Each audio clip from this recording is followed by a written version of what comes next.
Hello, found footage fans, and welcome to We Found a Tape. Join us as we hit play and uncover what lies beyond the tape.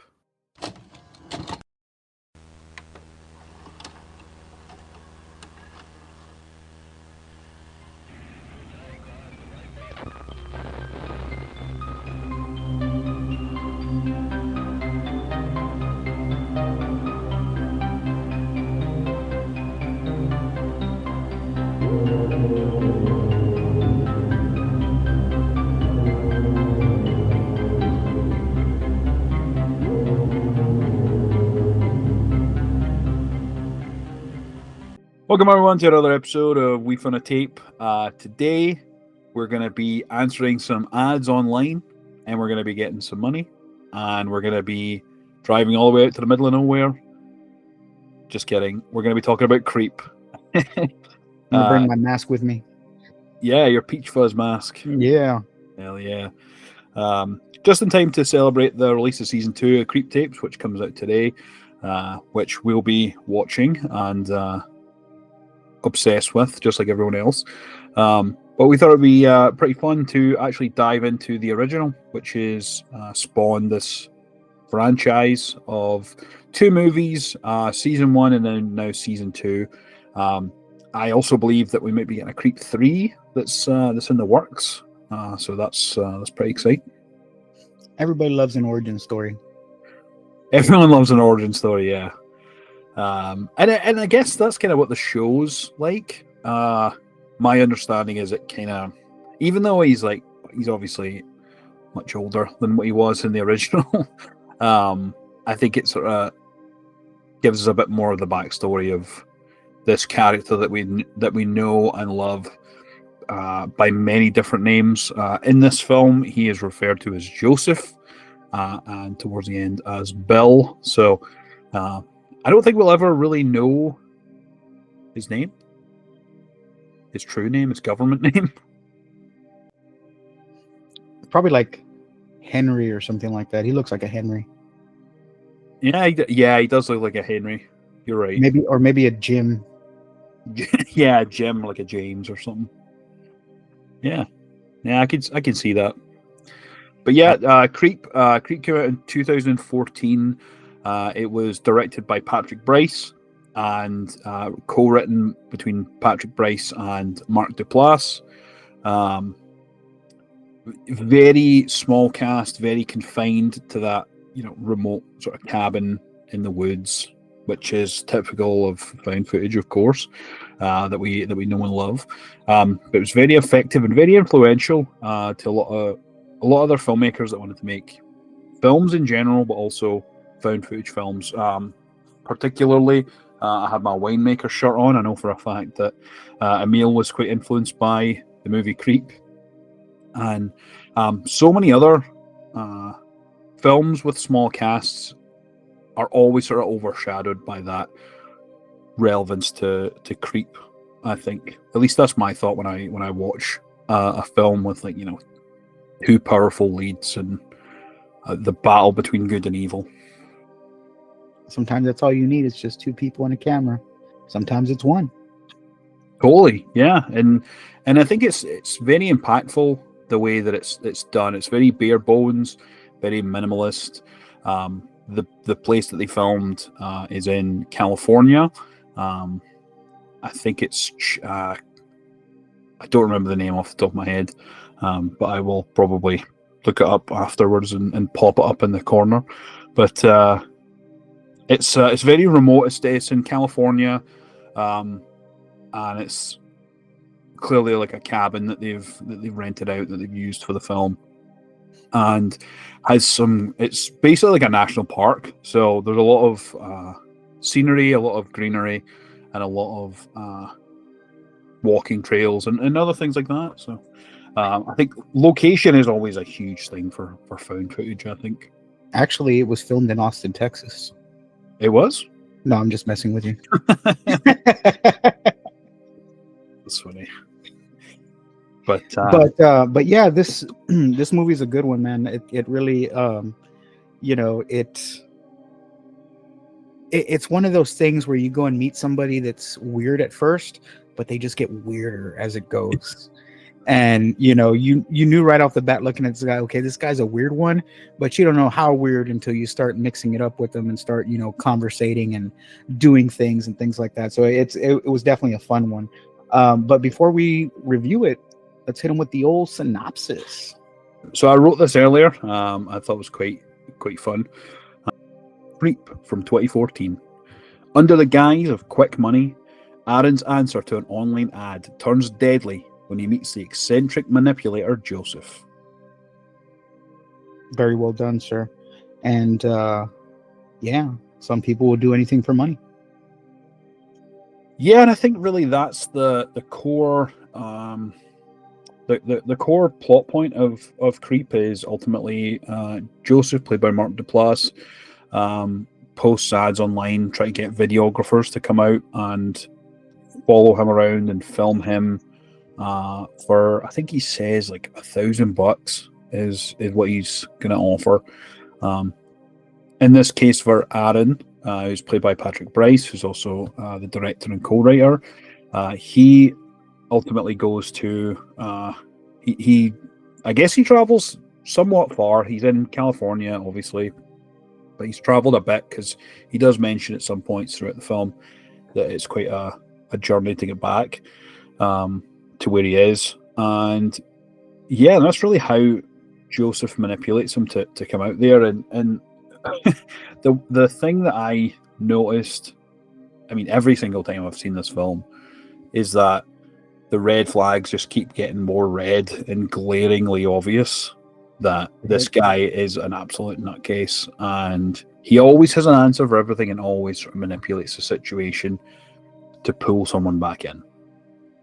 What I was thinking about at the beginning of this is like, this dude was really hard up for money because like he didn't ask for like a plot to or the really like a layout of basically what was going to happen here, like what he was filming for. I mean, he got the basics right, but he didn't like get a true in-depth location, how long it's going to be, things like I feel like a lot of those details were left out. I mean, he got some basic information on where he's going, but I feel like when you're going to do a job like that, you're going to go out into the middle of nowhere. You'd want as many details as possible, and possibly more than one person there, because if it's just you and another person, who knows what's going to happen, right? 100%. And that's what horror movies have done for me. Found footage movies, things like that, scenarios where people are lured somewhere and just tortured, chased after, killed, you name it. Movies like that have given me trust issues in life.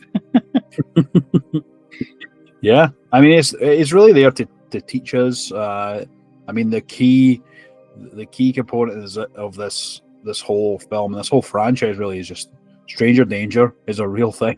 Yeah, absolutely. And, don't take care of strangers. The way that he manipulates the situation again to turn everything around and make him the center of everything. It's almost like he's doing like a play. Is how I take all of these. It's like he's the star of his own play. And the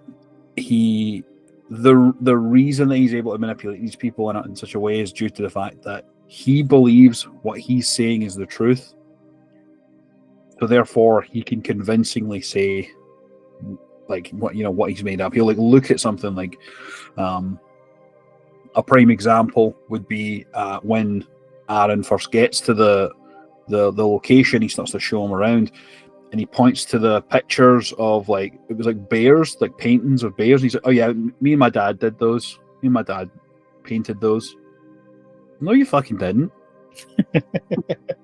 Like, it's glaringly obvious like that he's not as truthful as he says he is. But yeah, I thought this was overall the performance from Mark Duplass was next level. For me, I thought he was so like charismatic, and so, like you could easily tell that like if someone in that situation, like if you were in that situation, like he potentially could, manipulate you. Yeah, this dude I feel like I'd maybe fall for that for sure. Definitely played a master manipulator to the T, man. Like the facial expressions, and the red flags for me were whenever he's explaining a story and then it gets serious, like he has this cold, dead look on his face, and it's like, okay, it's time to go. Check, please. Especially when they're at the diner and he's asking him about what's one awful thing that you've done, and it's the interactions are just creepy, man. It's like you're stuck with somebody that you have no idea who they really are, and you're starting to see little shades of how they really are, and it's creeping you the fuck out. 100%. And yeah, just the mannerisms, everything's very cold, calculated to the T for Joseph. And ironically, you mentioned there about you didn't really know the details. Ironically, at the end, we'll start at the end. He receives a phone call, and it's someone else from another ad that he's made. Goes by the name Bill, and he talks about, yep, $1,000. All you need is a video camera and 8 hours of your time. So it's clearly not the first time that he's done that. We obviously know that. We'll get into the end more in detail later, but it's obviously not his first rodeo. He knows what to do, what he's going to do, and he's going to control every aspect of the situation.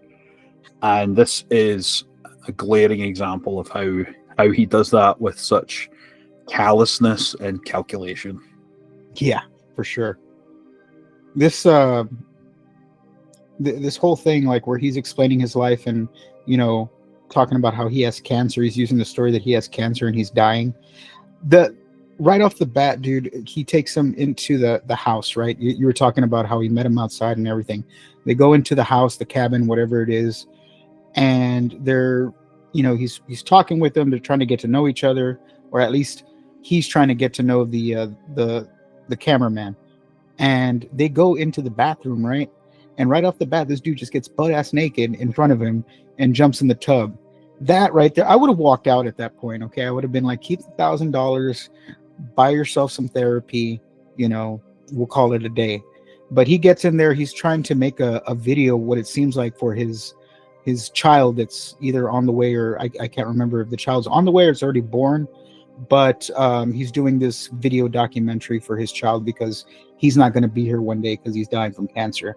The whole thing in the tub where he's imitating holding a baby and pouring fake shampoo on the baby's head and massaging it in, holding the baby, that whole thing was just all kinds of batshit crazy, man. Yeah, it was insane. And what does he call them? Tubbies. Calls them tubbies. And I would be a bit freaked out. It's like every single thing that happens between Joseph and Aaron is always a test, I think, for Joseph. He's like puts out a feeler and he'll like put him in a situation, almost like exposure, and he ultimately is giving these odd situations to see how Aaron reacts, and almost like he sort of throws it out there and then he like observes almost to see his reaction and like figure out like if he's gonna take off and run and all that sort of thing.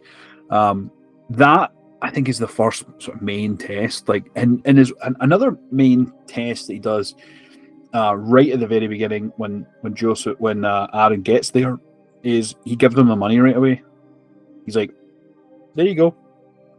So that's immediately putting him into a false sense of security because he's like, I haven't even done what this man has asked me to do yet, and he's already given me it. So at that point, realistically, he could have taken off. He could have ran with money. We see him with the when he pulls up to the place, like there's no answer at the door and stuff like that, and then he sees the axe as well, which is another key moment that's throughout the film. It's sprinkled. It's very subtle in the way that it portrays all of this. It really sinks its teeth in really deep but really slow, and sort of trickles these sort of ideas throughout that I think was expertly done. Like this this whole movie, like, to me, bleeds improvisation, Yeah, right? yeah, for sure. And it's just the performances from both, like Aaron, obviously played by Patrick Bryce. He's just a gullible filmographer, videographer who's just, it's really innocent in nature. And then there's Joseph, who appears innocent, and I think the symbolic peach fuzz, like he's like a wolf in sheep's clothing, is Right. the perfect way to describe it. And I think that's just so expertly done.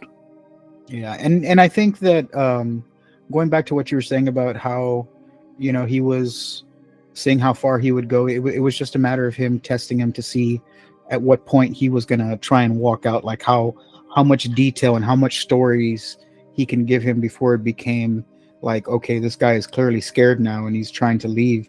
But at the same time, when he's feeling that to leave, he lures him back in with something else. Right. Every time. And Yeah, there's every time. there's so many chances for him to get up and leave, to the point where he then can't, right? I think the stuff when they're after they have their tubbies and all that, that's when he wants to go out for a walk. Joseph wants to go out for a walk. Let's go get some fresh air. And again, the calculated nature. He tells Aaron to go into the one of the closets in this particular room to go and get a jacket, to which he's placed the peach fuzz mask that's like staring like right on like the ledge, and I guess it would be about eye height with Aaron. He's obviously planted that there to the to where it's like, and I mean, you feel that is immediately as he like gets scared and screams, like Joseph comes through and he's like, oh, I'm glad you found this. I'm glad. So this is, then he starts to do the peach fuzz dance that him and his dad made up, and starts to weave his lies and manipulation into, this isn't scary. It's not a scary mask. This is a happy mask for peach fuzz. And he's doing that, peach fuzz. Yeah, he had a whole backstory for it. And everything, and again, that goes to his manipulation of everything, right? He always has to have a backstory. He always has to have some form of knowledge or whatever, and that's how he's easily manipulating all of the situations that are there. He's 3 steps ahead of this guy every time. Oh yeah, for sure. He's already got the whole thing planned out all the way to the end. Yeah. And then he takes off. Then they go into the woods, and as well, another funny thing is he pulls out 2 exact same hats for them both to wear, and he's just like, "Oh, twinsies!" Like, god damn, why do you have 2 of the same hat? First of all, I like when they're traveling through the woods, and he's, that's where the axe comes into play, right? He goes, "Did you think that I was going to kill you with that axe when you first saw it?"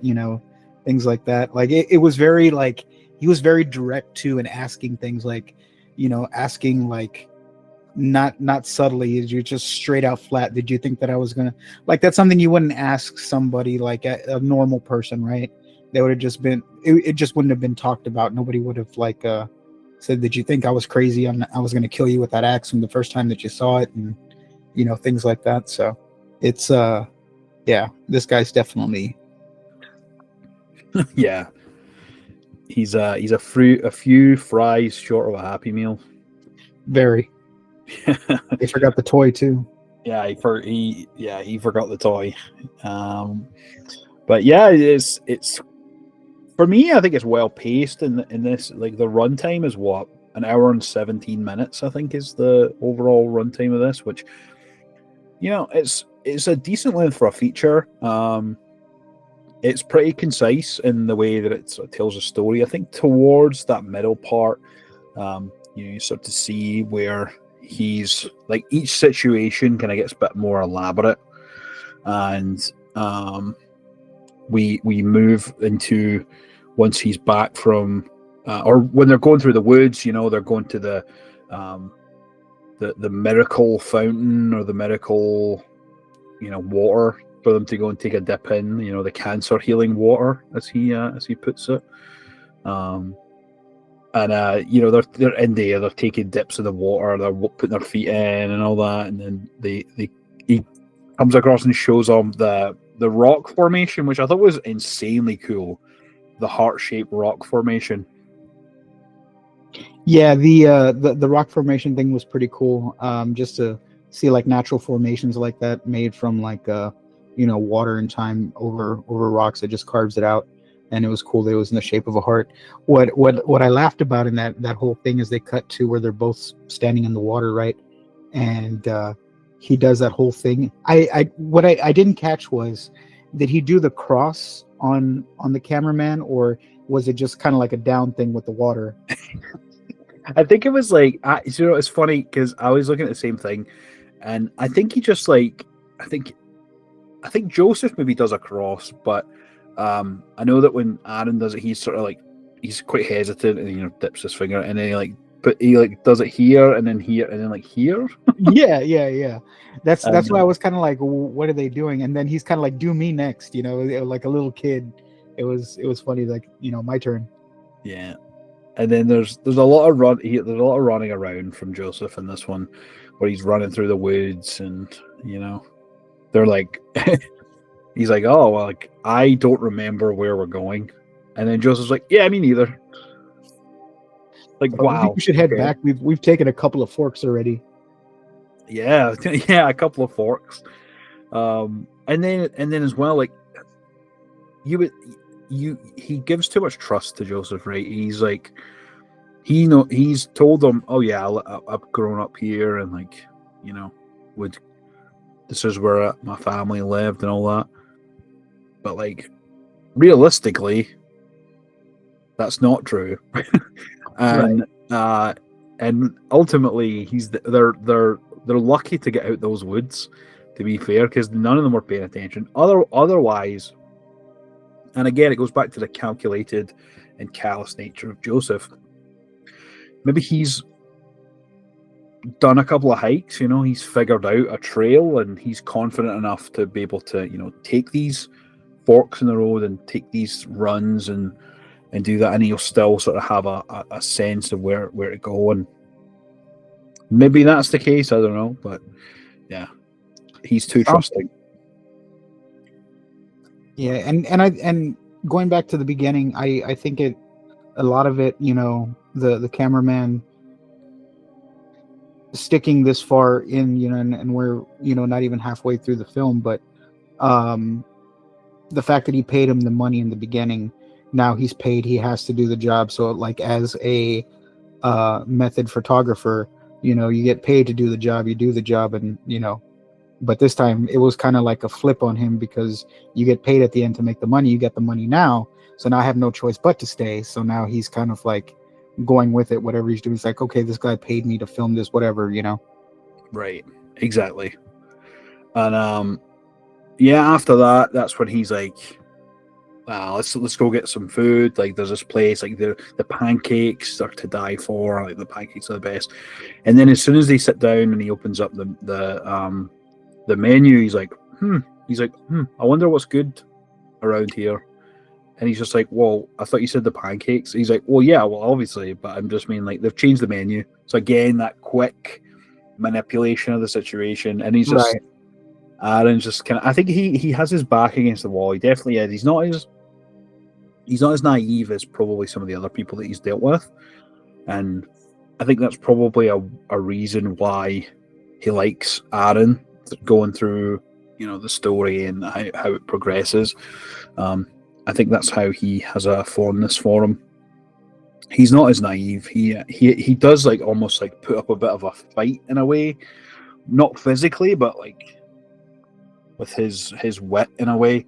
Right. Try and battle him, one on one, and he calls him out for it, and that's where we start to learn a bit more about Aaron, and like the what's the thing that you regret is the story that he then goes into.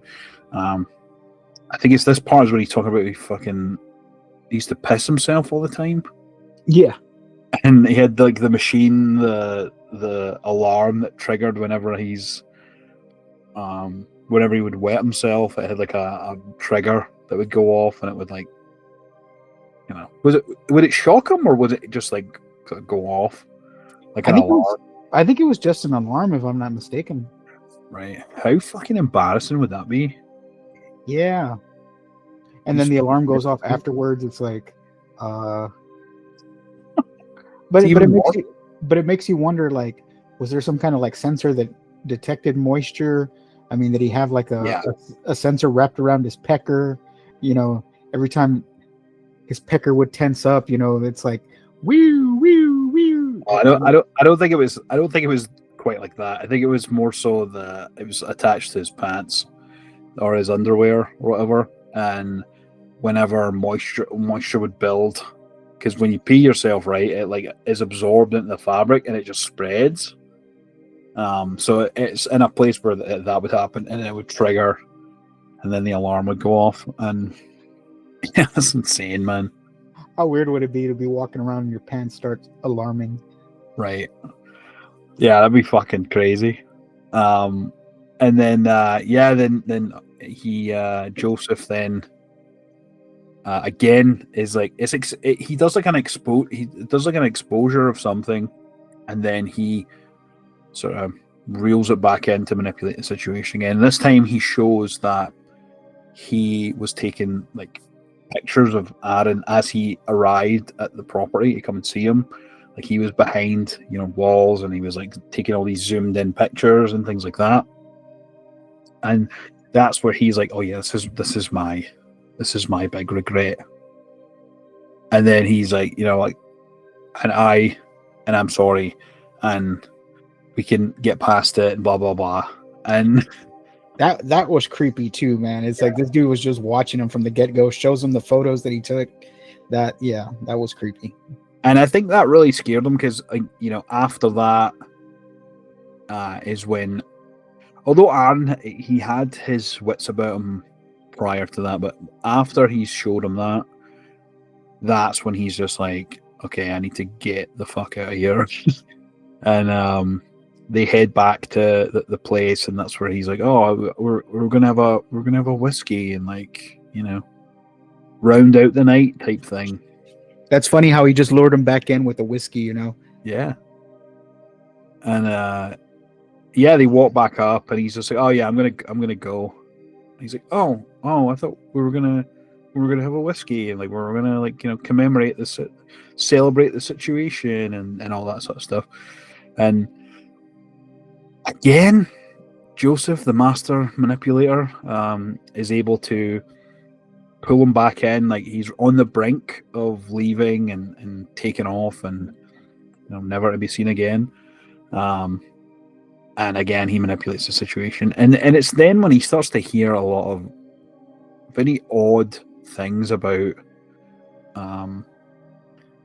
him as well, about Joseph, where he and this was again just another like insane story that he climbed into he like went away on business or went away for the night and then left his wife and then broke into the house wearing the Peach Fuzz mask.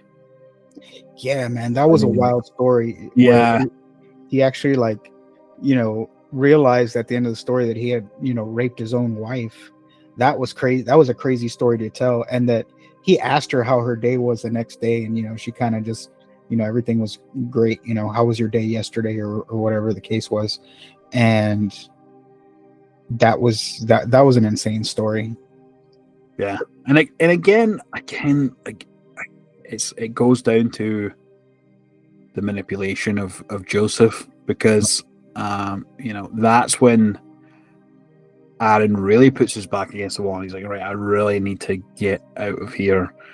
And he then loses his keys, right? He's looking in his jacket, his keys are gone. And this is when it starts to take that added turn, and we get a lot more jump scares. There's a good amount of like proper jump scares in this, and I really appreciated that because when I first watched this, like ever, I actually had to turn it off because I got really really worked up and scared from, and it's just so like tense, especially those night scenes, like when he's in bed and he's got the camera, and it's like Joseph's there and he's like videoing him while he's sleeping and stuff like that. Like that, it really, I don't know what it was, just in by myself, like it really freaked me the hell out. So Let's pause here for a second. Let me ask you a question. So, being a pet owner, right? You have cats in your home. So, have you already adjusted to the fact that when you're asleep and you hear something in the middle of the night that somebody's in your dwelling, or have you just accepted the fact that it's a cat that knocked over something and you just like let it go passively by? I'll be honest, I'm usually dead to the world. So it's usually not me that wakes up whenever something Oh, okay, gotcha. happens. I need to, like, one of them has to jump on top of me. You to actually wake have me to up. be physically Yeah. interrupted in your sleep to be Yeah. able to wake up. I'll be dead to the world, man. I'll be out cold. I could probably go through an earthquake. Really? Yeah, I'm a really heavy sleeper. Wow. And we've bunked before, but I mean, like, it's you kind of just wake up whenever your alarm goes off. So I don't know, like, I can't attest to how heavy of a sleeper that you are, but I mean, the alarm, I'm assuming you're already used to it because you know that that's time to wake up for work or time to wake up or something. So your brain's already trained to hear that. Yeah, exactly. Yeah, no, I'd be dead to the world. So if someone broke in, like they'd probably have to, unless it was like a crazy loud bang or like something like fell and smashed glass or whatever. I've never had that experience, but I think I don't know. I really don't know if I'd be able to like discern that it's not the cat's breaking something and it's someone else breaking in. I think there's probably like a difference of the sounds and things that are happening there. Right. I'm kind of the opposite. So it depends on the scenario, like how tired I am. But if I'm like tired but not like exhausted tired, I'm a very light sleeper. So if I hear something in the house, like I've even heard, somebody call me across the house, and I can hear it in my room with the door closed, the TV on. Like I don't know, my hearing is just like more heightened when I'm asleep, and when I hear things, that's when like my brain's like, boom, wake up, and we're up, and it's like, what the fuck? And then my dog sleeps with me, so he's already alert and awake because he heard it before I did. So he's looking at me like, are you gonna go check? Because I'm not gonna go check. Absolutely. Yeah. No, I would be dead, man. I'd be dead to the world. So Yeah. but Yeah, the so we've gotten a taste already of his story about the encounter with his wife with the mask on. He's already scared the shit out of the cameraman. Dude's looking frantically for his keys, and then it's become to a point already where the way that he's interacting with the guy, and I'm sorry I suck with names, but it's becoming more apparent that this guy could have very well just taken my keys and trying to keep me here. And in the end, I mean, that is true, but it's just weird how, although he has that scaredness and suspicion, still manages to talk him in. But this is where this is where, like, I guess you can say the peach fuzz in the cameraman comes out, because he was prepared. He brought something to drug him with. So when he made him whiskey, he decided to stay. I'll go ahead and stay here. In the morning we can look for the keys, stuff like that, and drugs the guy. And it just makes you look at the cameraman. When you're put into a situation, backed into a corner, survival mode can kick in, and you will fight and claw your way out by any means necessary if you have to. absolutely. And what is it he does? It's Benadryl, I think. Benadryl, yeah. Benadryl. So I am wondering, I don't know that he's brought that with him. He might have found it in the cabinet. There could have been a point where he's like, oh yeah, like I'll go away, or like I'm going to go to the bathroom, or maybe he's found it. I don't know, but we do find out later that he knows that he drugs him, Yeah. Because he finds the container in the trash, which, not a smart move, to be fair. But he passes out like on the fireplace, which I thought was hilarious. He's like passed out and like dead to the world. He makes him a big whiskey. Yeah. Yeah. He's he like, does. yeah. He's like, whoa, it's a big whiskey. He's like, bottoms up. And he's like, bottoms up, and Okay. crushes it. Yeah, and then he's out cold, and that's where he starts to like search him. And when he's going through, he like pulls out his phone, and his phone starts ringing, and it's loud. And he like immediately runs into the bathroom, and he's on the phone and whispering away. And Aaron asks, "Is this Angela?" And she's like, "Where's Joseph?" Blah blah blah. And then we find out that, and he's been this whole time he's been talking about Angela as if Angela's his wife. And when he's talking to her on the phone, Aaron's like, "Oh, I'm here with Joseph," and blah blah blah. And she's like, "You need to leave. You need to leave. You need to get out like as soon as you can." And that's what I was trying to figure out. So he portrays Angela as his wife, right? Yes. Okay. So it kind of just like threw me off a bit as far as like who it really was. So this is where I think they kind of fucked up a little bit in terms of the story, right? Because obviously, unless Joseph is his real name, right? And for whatever reason, he's used his real name with Aaron, because we know that he gives fake names all the time. He then speaks to the woman on the phone who's like, "Put Joseph on," or like, "Where's Joseph?" So she says that name, right? But then says that it's her brother. So that's clearly Joseph's sister, Angela. But again, I think they've kind of messed up there because, and I think probably would have been even scarier is if she asked for a completely different name, like that wasn't Joseph and wasn't Bill, like just completely different name, or like it maybe like cut out like something so you never really know what his true name is. But she names him as Joseph, so it's. I think they either kept his real name as Joseph or they messed up and when they overdubbed that part. But yeah, we find out it's the sister. It's not really his wife, and he's sick. He's not well, and then that's when he hears like a bang, and he looks out, and he's not there.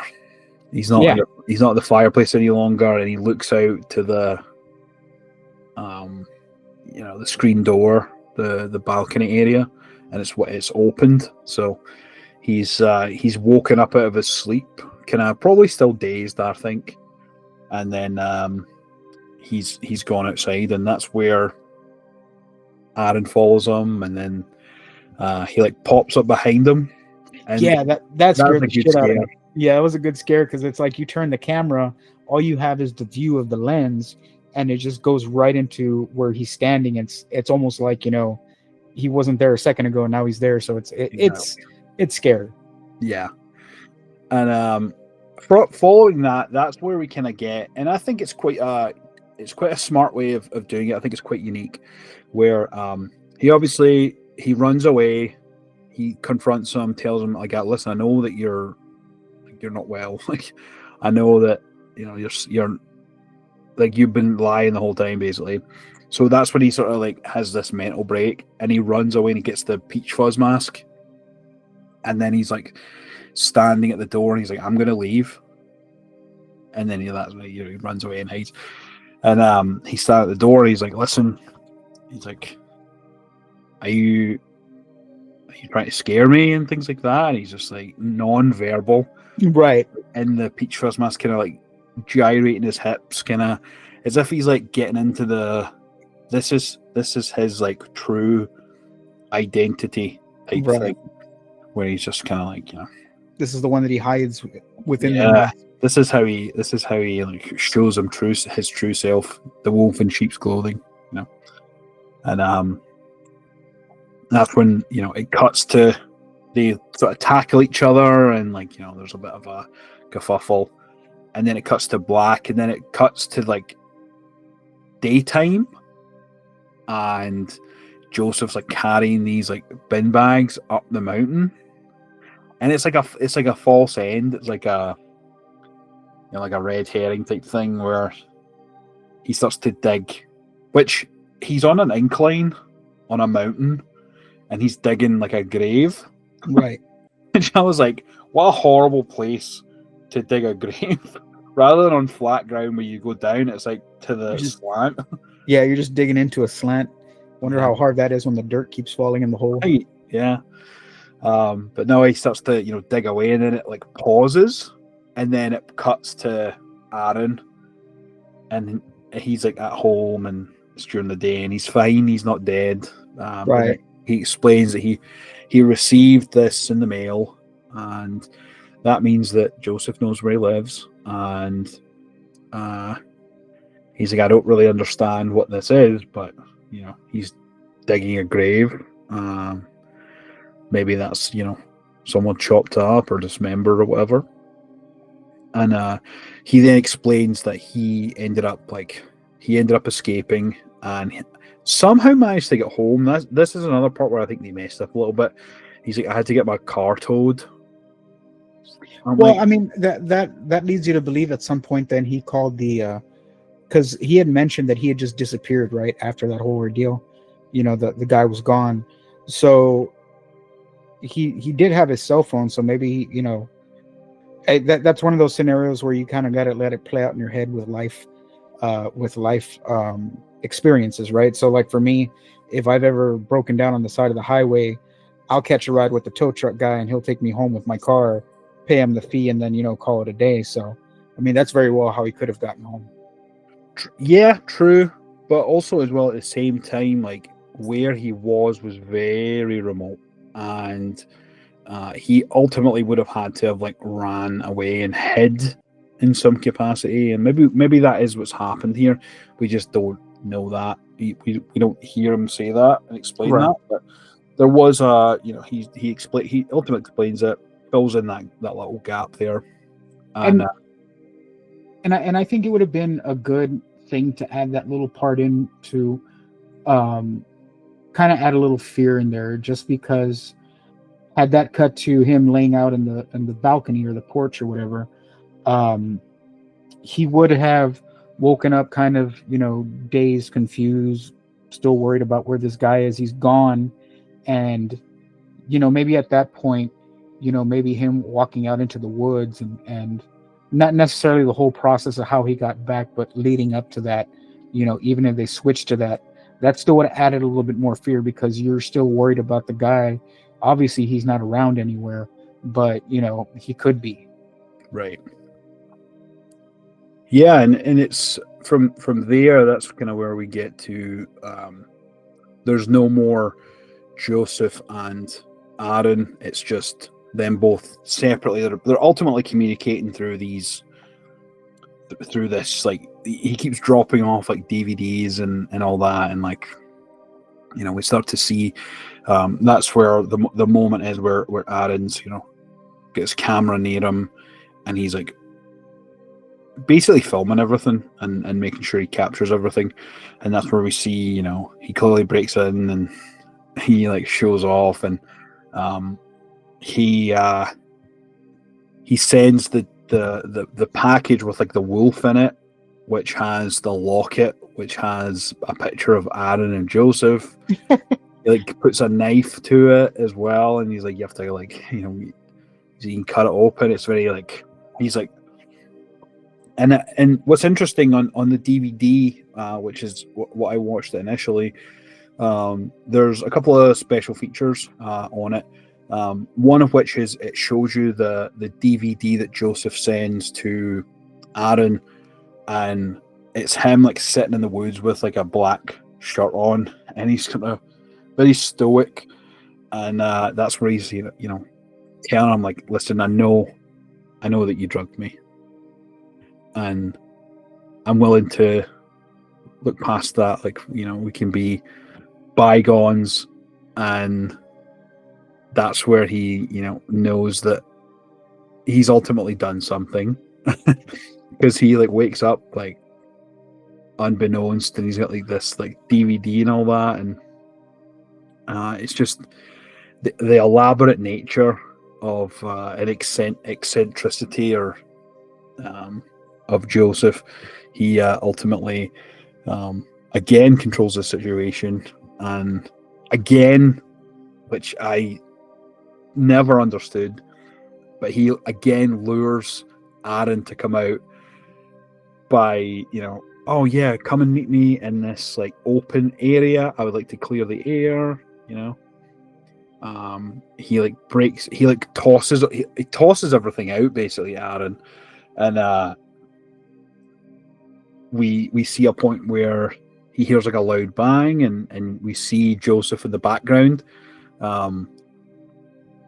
which I don't know if you remember in Andy Baker tape, which another one I think is hugely influenced by this, where it's a sort of similar type of ending where you see the silhouette and like the figure of Joseph and in the background, and again he somehow manages to lure him out there to this false sense of security, and it leads into what I think is the best ending for this. I think I love the way that it ends. Yeah, the ending was really good, man. Where he gives him the second videotape, and now they're talking about, well, actually it's the third tape, right? Where he goes out to meet him at the park. Yeah, he gets three DVDs basically. One is him digging the grave. One of them is, the DVD where he tells him like, listen, I know you drugged me, blah blah blah. And then the last one is like after he's found out that he's thrown everything in the trash and all that, and he's like, I'm gonna give you like one last chance basically, to try and like mend things. And he tells him like where to meet him. He's like, tomorrow I'm going to be here, and then we can clear the air and blah blah blah. And I don't know what comes over him, but he decides to go out there. Yeah, that was yeah, that I at that point the dude is scared shitless, right? Because that one night where he woke up and he was going through the house, he went outside the house looking for him because he already knew this guy knew where he lived. So I think he was just at his wit's end to make peace with him, so that way he would leave him alone. Yeah, naive, right? Frustration probably, right. He's already fatigued because he ain't sleeping at night no more. Yeah, he's terrorizing him basically. So he's like, okay, this is my last chance. The police aren't taking him seriously. He's just like, I don't know his last name. This guy's dangerous. Like, blah blah blah. And he's like, well, you're not helping. Yeah, he even called the cops and they were no help, man. Yeah. So that's where he's like, okay, listen, I need to do this myself. So he has 911 on speed dial. He's got his camera positioned in the car, and then that's where it leads to this, for me, perfect finale, where he goes up behind him in his his long trench coat. Aaron's just sitting on a bench, like looking forward, looking at his phone, unbeknownst. And that's where he puts the peach fuzz mask on, pulls out the axe, and then clubs him. Yeah, man. And it's when he goes for the second axe chop and it pauses, I was like, oh shit. And that's where it cuts to like Joseph like pulls the camera away and he's just like, oh, it's perfect. It's even more perfect. He's like reveling in everything. He's clearly stolen the camera, stolen the footage. He's the one that's kind of edited this. Ultimately, is how I understand it by the end. And he then like it's like a perfect like jump scare to like end it, because he's commentating on it and he's talking about how perfect it is, and he's just like, well, why didn't you look around? Why were you just like, it was almost as if you wanted me to do this. What was that? Yeah, he's still talking to him like he's still with us, like if he's still trying to explain to him, like if he's going to see the fourth tape, you know what I mean? Right. What I didn't expect the axe hit to be so good and so believable, right? Yeah. So it made me jump the first time that I see this, because I didn't expect it to be so quality, if that makes sense. And what also made me jump too was the sound. It was a hollow thud. Like if you were to take an axe to a watermelon, the sound that it makes when you hit a watermelon, Right. that's kind of the sound that it made when you hit them in the skull, because you're essentially hitting a dome, like a melon, basically, and it's got some hollowness. Although there's stuff on the inside, it's got that perfect shape to make that hollow sound. So it that collectively made me jump when you hit him with the axe. Yeah, it was good, and then he starts playing the video, and then that's when he's like, oh, like commentating over it, and he's like, it's over, it's at the end, it's done. And then it, like, he pops into the camera, like, on the footage, and then he cuts the camera around to show himself, like, reacting to it. He's just like I thought it was great. I thought it was a great way to end it. Interestingly enough, again, going back to the DVD, it has 2 alternative endings, I think. And they're quite different, and they give a different tone to the film. There's one where where Aaron shows up and Joseph's already there, and he's just sitting on a park bench, and he's just sort of like mulling over himself. And Aaron's just like, okay, there he is. Okay, let's do it. And then he like walks out, and he walks over to him, and then they sort of have like a moment. You can't hear anything of what they're saying, but there's a moment where they like look at each other. And then Aaron just sort of sits down and looks off into the distance, and then Joseph's looking off into the distance, and it kind of feels like a sort of indie, drama than anything else, rather than like a horror film. Right. And then the other one is, it's similar to how the end is, but what he does is Aaron goes and he sits at the bench. It's a different bench. It's like cloudy, so it's there's like a shadow that's been cast, so you can't see the outline of Peach Fuzz or Joseph's shadow when he like walks over. But it's a similar thing. He walks over with the trench coat. He puts the Peach Fuzz mask on, but rather than just hit him in the head, he taps him on the shoulder, and he turns around to look at him, and then that's when he like swings the axe, and then it ends. Wow. Yeah. Is there a connection with the axe, or is it just mid swing where it ends? He's like just about to hit him, and then it like cuts. And then I think the original title was Peach Fuzz, so it shows like the Peach Fuzz like ending and all that. Ultimately, I think the way that they ended this one is very good. It's probably the best one that they could have had. And I agree. I mean, really, just by you telling me the other two, this one was the good choice. Yeah, and it really cements. This character is really like a true villain, I think, just because of the way that it ends. I think it really just goes to show that he's truly maniacal. And then obviously it cuts to someone else who is he's like walking up the stairs, and his phone starts ringing, and he answers, and he's like, "Hello, yep, this is Bill." You're like, "Bill? I thought your name was Joseph." And then that's when he like, he goes in and he puts the DVD into his like little locked closet thing where it's got all the tapes and all the DVDs of all the people's names and all that. And that's where it ends. Shows you he's been doing that quite a while. Yeah. So, overall, like, this movie is probably one of the best, especially in a boom where found footage was getting such a bad rap around about this sort of time period. This, I think, was able to stand out fully because it's got, not only does it have the horror and the found footage elements, it also has that sort of indie filmmaker elements, which Mark Duplass and his brother Jay are ultimately known for. They're two of the most like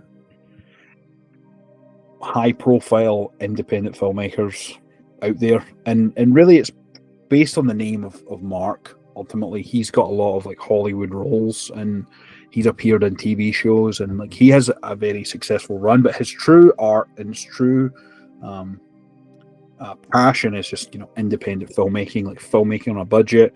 Um, they announced during, I think it was one of the film festivals that they debuted like the first episode of Creep Tape season 2. They made like a found footage fund, which is for independent, I think trans filmmakers, to help make found footage, and for those type of marginalized filmmakers, which is just great. It just goes to show that they really have based on the fact that they've made this series and this franchise out of this thing, is just really ingrained that found footage nature to them. It's very independent and very up their alley. So yeah, it was really awesome that they're doing such things like that. They've built such a huge franchise based on the success of this film, and it's just so good, so impactful, and a really quite scary one to watch. And I think it's definitely been influenced by a lot, but I think it's also influenced a lot, especially since it's 11 years since it's came out. Yeah. So yeah, I think it's a highly influential found footage film for sure. We obviously know that Winemaker was an influence was Creep. Andy Baker tape clearly has the influence of that. Anytime you see post 2014 2-member cast, one is good, one is ultimately bad. That's where the similarities to Creep are apparent, and it's clearly an influential film for sure.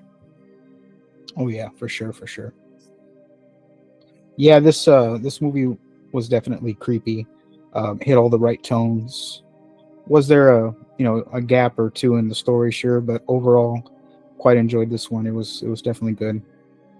But yeah, that is Creep for y'all. Shall we rate it? Absolutely. All right, I'll take lead on this one this time. Hell yeah. So, like I said, the movie scared me. Had plenty of jump scares. The guy was just creepy from the get-go, so that was always nice, because when you have movies that are building, if the stuff is not there to entertain you in that process, it can get very boring and draggy. And this was like not a letdown the whole way through. I mean, he was always, keeping this guy, questioning why am I still here? But still luring him in. Like the manipulation was there, the fear of what he's telling him, but still luring him back in to stay. Like a lot of that was just insane. And the fact that this guy was just still there, but at the same time he took the money, so he's got to stay. So assuming he's an ethic worker, he's gonna finish the job, and everything in between. So overall, I really enjoyed this movie. It was entertaining. It was great. It's not the first time that I've seen it. I saw it a while back, so it was good to revisit it. I'm excited to see season 2, Creep Tapes. I've seen season 1. Definitely great. There's nothing I can say bad about it. That creeped me out too, because the dude's just creepy in general with his facial expressions, how he manipulates people. It's just overall crazy. But as far as Creep goes, I will give it 5 tapes. It's really good. It's really good. Is it perfect? No. There is a blemish or two on it. But still, I mean, overall, the entertainment, the runtime, everything overall was good. I think it's worthy of the 5 tapes. Awesome. Yeah. I love this. I like I said, it scared me when I first watched it, and considering when you watch it again and again, like you're like, well, how the hell did this scare me? But if you're in a situation where you're watching a movie and it impacts you like that, then they're clearly doing something right. And Right. I think Mark Duplass his performance in this was incredible.